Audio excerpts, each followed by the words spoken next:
Chapter 1. Control regression before attempting progress. A maniac let loose on the thoroughfare may create havoc amongst the passerby and injure many seriously. It is done quite effortlessly, but on the other hand, is it possible to restore the damage easily? Modern generation has been living in the mania of two mistaken beliefs.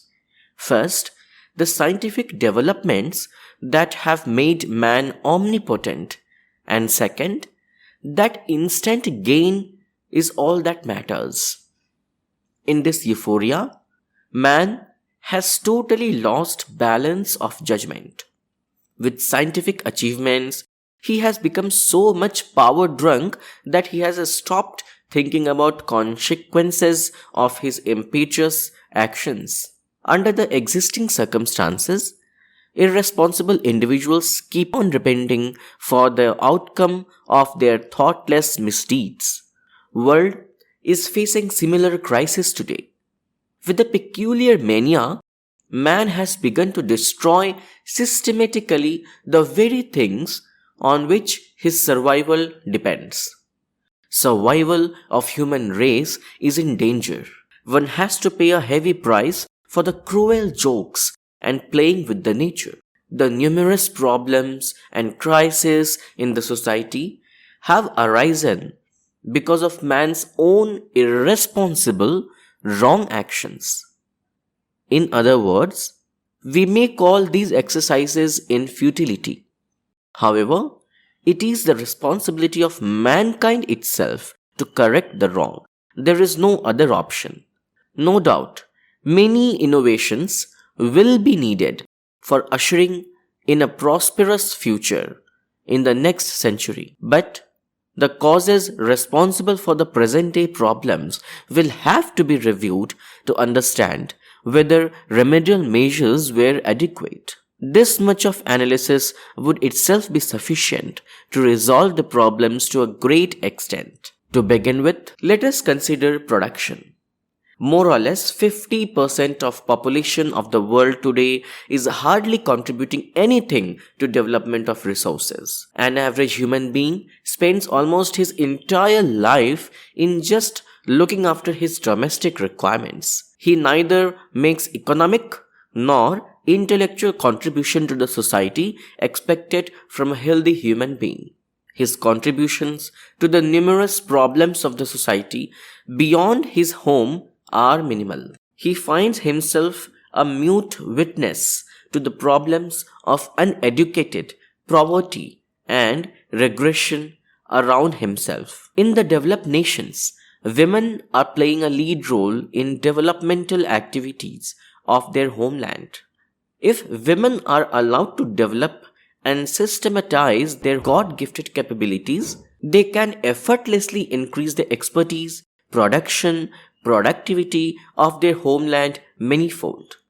It would be difficult otherwise. Another big problem facing the world today is unwarranted growth in population. Just 2000 years ago, the population of world was about 30 crores, 300 millions. Today, it has increased to 600 crores, 6,000 millions. About 20 times. The proportion of land, which was then available to one man, has now to be shared by 20. The process has, however, not come to an end.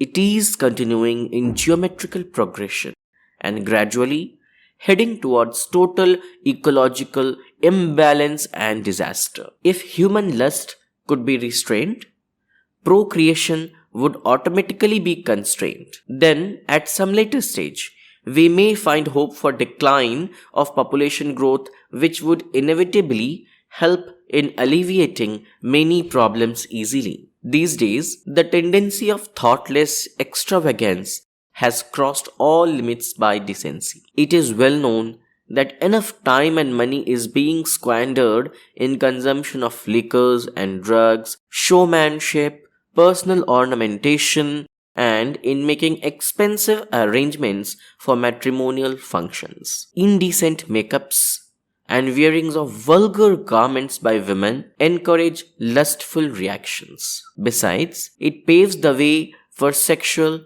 perversions. Exhibitionism, dowry, and overemphasis on ornaments in matrimonial functions are totally destroying the economic structure of the society. Does it need a very high level of competence to get rid of these evils? Why should anyone find it difficult to avoid such undesirable elements? Is it difficult, burdensome, or impossible to follow the dictum of simple living and high thinking? Just this much will be sufficient to reduce the sufferings due to poverty to half. If one keeps a control on the unrestrained arrogance of exhibiting affluence, there would hardly remain any trace of competition in the society to become a millionaire. Does following the lifestyle of an average citizen belittle anyone in the society? On the contrary, he gets the credit for being more idealist, happy,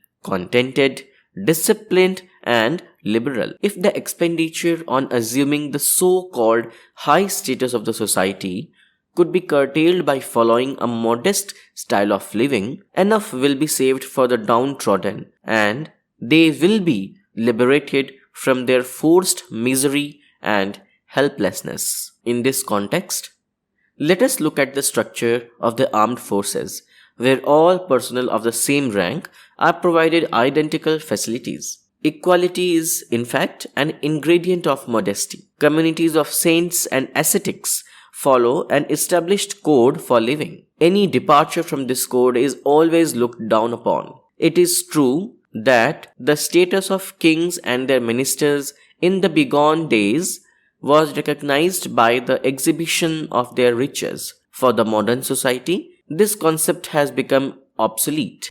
Today, anyone emulating a king or a lord of yesteryears would be looked down upon as a foolish impostor. Communistic, socialistic concepts have now taken roots in the psyche of the masses, who regard the abnormally rich as thugs and cheats and keep on accusing them with numerous improprieties. Extravagance can definitely be stopped and the savings therefrom utilized for raising the living standards of millions. This is the only way to level the incongruities of the society for erecting the framework of social upliftment.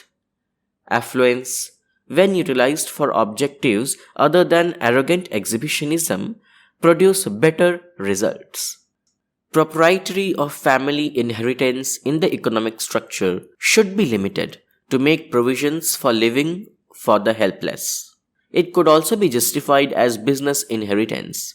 However, there is absolutely no justification in augmenting the assets of the earning members of the family by handing them over the savings of ancestors. It is very difficult to establish the credibility of lawmakers and merits of those who were supposed to have benefited from these laws. Nevertheless, natural justice demands that irrespective of the so-called rights of the earners, money has to be utilized where it is needed most. When such reforms are undertaken, many of the crises facing this world will be resolved without any special effort.